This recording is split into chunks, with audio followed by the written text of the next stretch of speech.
Hello, people of the world watching new vehicle reviews on the internet. Welcome to this, the 2026 Mazda CX30 AIRE edition with all-wheel drive and the non-turbo Skyactiv G. But first, let's get up in the air, nerd out in the tech specs, see how it's constructed, and then we'll go give it the beans.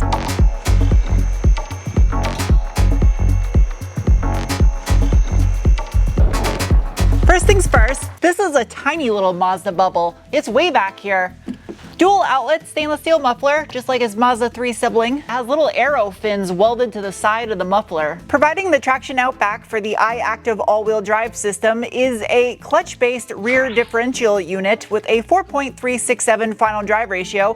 It also features Mazda's G Vectoring Control Plus, which is a brake-based torque vectoring system to transfer the torque left or right wherever it's needed. The clutch pack is located in this part of the assembly, and somebody was having a fit that day when they were apparently sealing it up with RTV because they got it everywhere. Out back, the CX30 utilizes an all-steel in construction torsion beam rear suspension configuration. Rear knuckle is steel since it's incorporated with the torsion beam as well as the spring perch. The rear dampers are proprietary, made by Mazda in Mexico. Same goes with the seam sealer application. I went above and beyond. It's a little messy, but it covers all the seams. Moving on forward, got a little bit of hairy cardboard, but lots of aluminum heat shielding. The 2026 Mazda CX30, now in its 6th model year, chassis code DM, as you see above in the AIRE all-wheel drive edition, weighs in at 3,395 pounds. And then transitions over to plastic underbody paneling,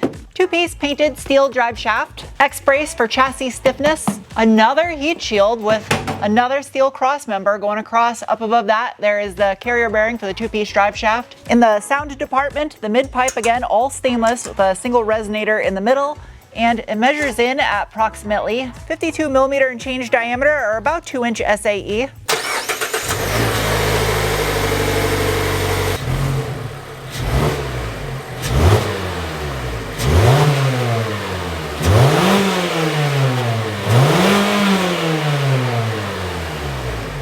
As far as the transmission is concerned, the CX30 comes standard with the Skyactiv Drive 6-speed automatic. It is a torque converter and multi-plate clutch type gearbox that has a wide lockup ratio thanks to the multi-plate clutch design, and it has a maximum torque input rating of 461 newton meters or 340 pound-feet. Now you can get the CX30 in just front-wheel drive, however this AIRE model is all-wheel drive, so it has a power takeoff unit that will provide up to 50% of the available torque to the rear wheels, but operates in a normal 98 to 2% front to rear bias. Ease of maintenance is going to be almost identical to the Mazda 3 all-wheel drive, which I recently reviewed. I'll put a link to that up above, but kind of typical transverse all-wheel drive configuration. You can see the drive shaft going to the back of the power takeoff unit.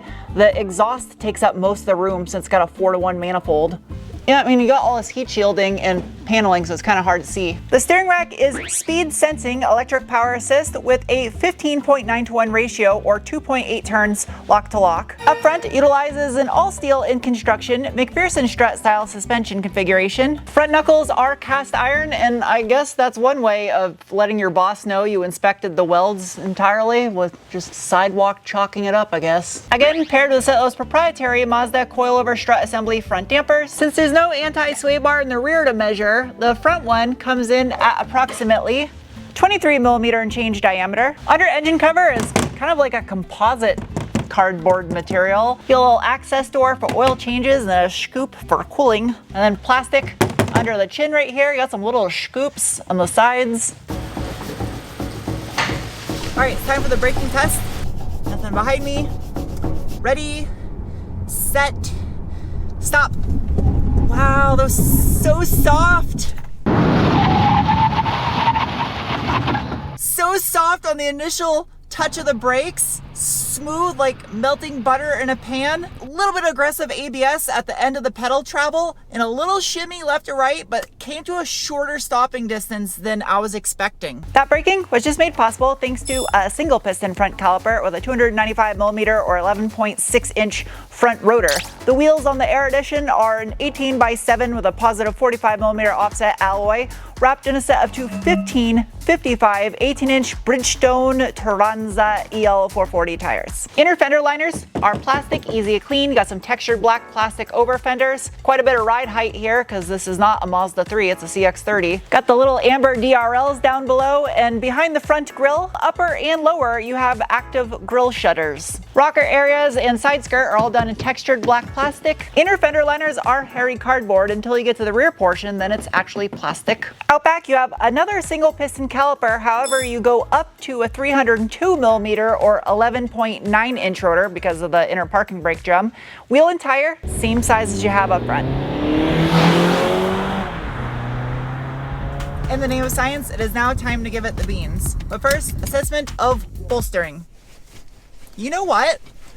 It actually does got some bolstering to it. I'm shaking the whole vehicle. The AIRE Edition in a nutshell is an interior package. You get this off-white leather with a gray cloth in the center, which is super cozy and soft feeling, especially with the fact that they are heated. They are power adjustable. As far as drive modes go, I have a little flipper in the center where I can choose either Sport or not Sport.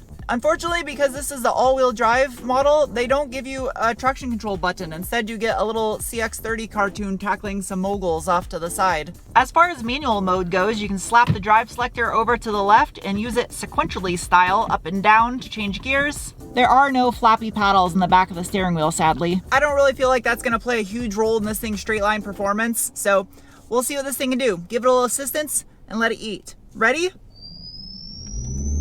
Go! It chirped the front tires. A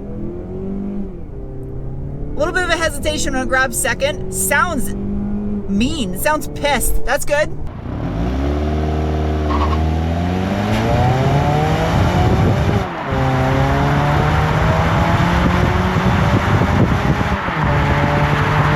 Even the non-turbo version's got spice to it. And it's a good sounding engine, good induction sounds too. And it's quick enough. Hood pop.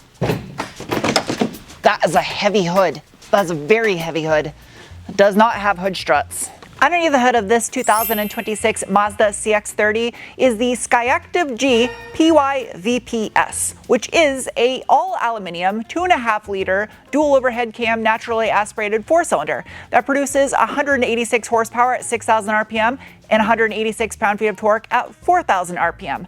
Now you can also get this with an optional turbo version of this engine. However, this is not that. Remove the engine cover here so you can get a better look at things. It's got a little snorkel that sucks the air through the front grille into the air box, then directly into the throttle body, which then feeds into a plastic intake manifold. Serpentine belt design, alternator and AC compressors right underneath it. You see the valve cover is plastic, recommended 0W20 robot water. Some people might complain that it's a dated powertrain, but I say that's one of the best things going for this. Super simple from a maintenance standpoint. Digging a little bit deeper on this 2488cc 4-cylinder, it is undersquared at an 89 by 100mm bore and stroke with a 13:1 compression ratio. It does have variable valve timing on intake and exhaust cam, as well as this is direct fuel injection only, but does have a timing chain.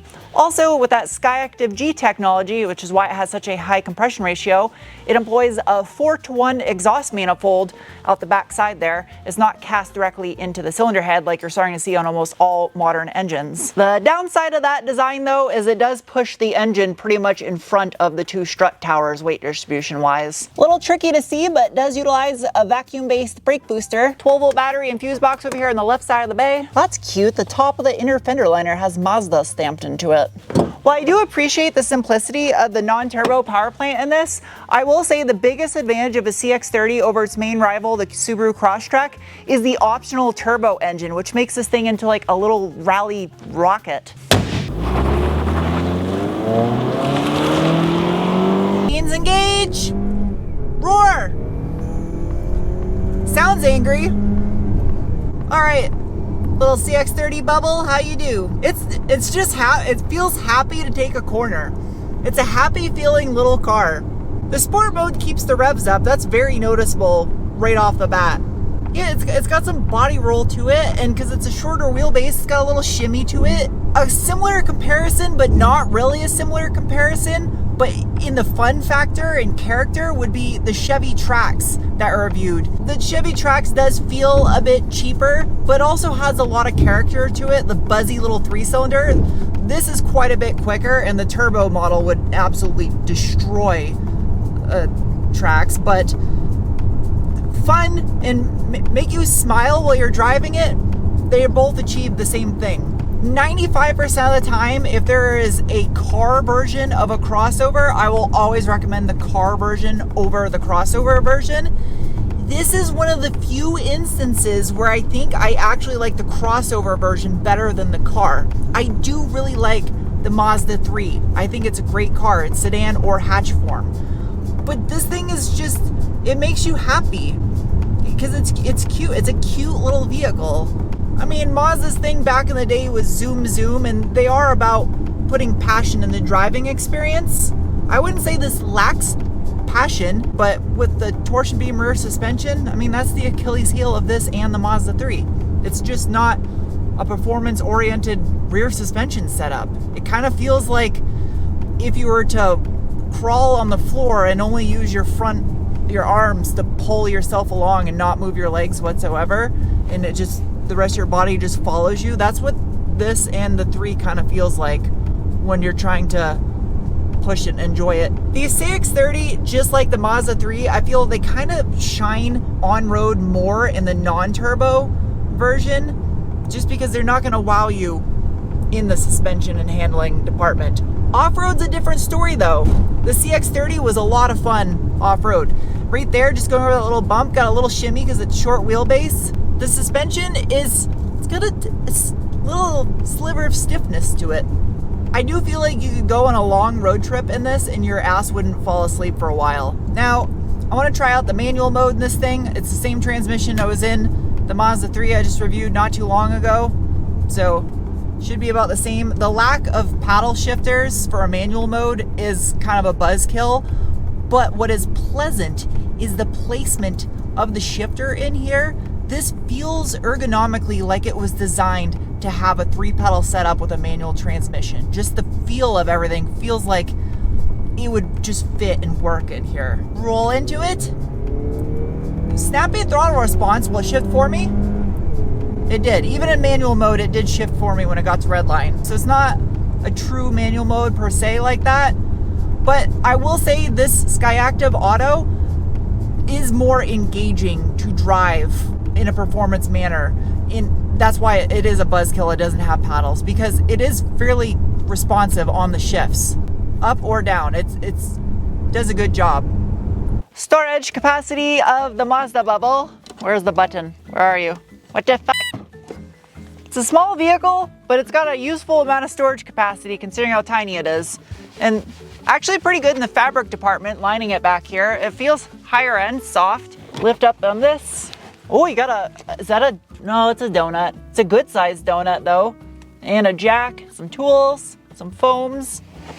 Got LED light and a vent. Some spots for your babies to drop anchor. The paint in the hatch jam isn't clear coated, typical, but it gives it a really nice satin finish. It's really pretty with the metallic. It has a very strong new smell. It doesn't have a power liftgate, but you can be the power liftgate. You also get a button to lock it. Yeah, it's a useful little bubble. The back seat of the CX30 is adequate even for tall people. I got ample headroom, map pocket only on this side, cost savings. I have some vents, but no charge ports or anything else. But again, it's not a super expensive vehicle. The armrest, pull that down. Got a little bit of squish. Oh, that's like super velvety soft. That's white cloth right there. I can only imagine that would get dirty if you have hellspawn back here. Super soft, squishy, warm feeling. It's got a very satisfying arm grip, so much so that you could really get a grip on there and feel like you could use the door as a shield in case a fight breaks out with Vikings. I feel like that shape is supposed to be something, perhaps maybe a tweeter on a higher end model. Do have a little speaker underneath the armrest. Oh, there's a little illuminating door sill. This is CX30. The sunroof is average sized, gets the job done. I'm fairly certain this is the only vehicle I've ever driven in my life where I found myself petting the dash as I drove it down the road like it's a fuzzy little animal. For a vehicle that starts in the mid-20s, the door cards look high-end. They're soft, wrapped in a leather-like material. Even the sides of the transmission tunnel are soft and leatherette wrapped and stitched. Wireless phone charger, 2 cup holders, sunglass holder. Typical, just cheap plastic. Center console slides and tilts. Got some USB-Cs, a hidden little port for SD card, it looks like. It's got a tiny little black AstroTurf pad in the center. Well, you do have a tiny screen for the HVAC climate control area. You got physical buttons, nothing's touchscreen down here. The infotainment system display is nicely incorporated into the top of the dash. It's very minimalistic, simple, straight to the point, so you can just focus on driving and not messing with a tablet. There's a little mechanical moon pie down in here that you use to navigate with. It is touchscreen, however. For the price of the car, the stereo is actually not bad in here. It's a little bit muddy, not ultra crisp and clear. The gauges on the CX30 are a mixture of traditional analog for your tachometer as well as the temp and fuel level, but the center is a customizable screen where you can change it from a speedometer or you can view different telemetry in here. The steering wheels have a tiny little airbag portion. It's very airy and open feeling. Physical buttons to control things with. The CX30 Turbo is probably one of the most fun cars in this class of vehicle that I have driven thus far, especially off-road. It is literally a rocket off-road. And it's not really designed to be a true dedicated off-road model. It does have some setbacks. The all-wheel drive system doing tricky hill climbs will tend to overheat if you really push it. And it doesn't really have super off-road tuned suspension. And if you compare that against something like a Subaru Crosstrek Wilderness that is a dedicated off-road model, there's a lot of advantages with that. However, Subaru doesn't offer the turbo drivetrain in the Crosstrek, which makes this thing so much more fun in that aspect. Now, naturally aspirated, the CX30 is still quite a bit of fun. It's not underpowered by any stretch with the NA engine. You can also get this AIRE trim on the turbo version of a CX30, which is an interesting combo. You can have comfy and fast at the same time. This AIRE model is essentially kind of a base model, but with super comfy, somewhat luxurious interior. And that's another area that it really stands out against its competitors, is it is the most luxurious, I would say, in its class, especially for the price.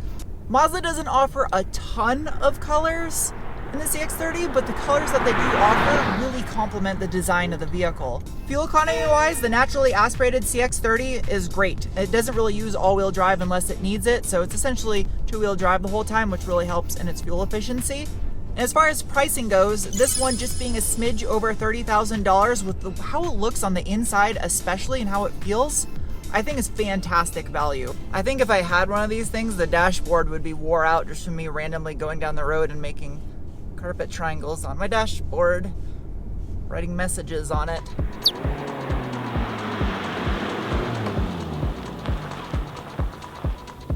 It is now time to give the CX30 AIRE some scores, starting with the bean score, the assessment of feeling you get in your gut when you give it the beans, and earned a rating of. Next is the cookie score, the assessment of value, and this AIRE model, as it is equipped at a smidge over $30,000, gets a rating of.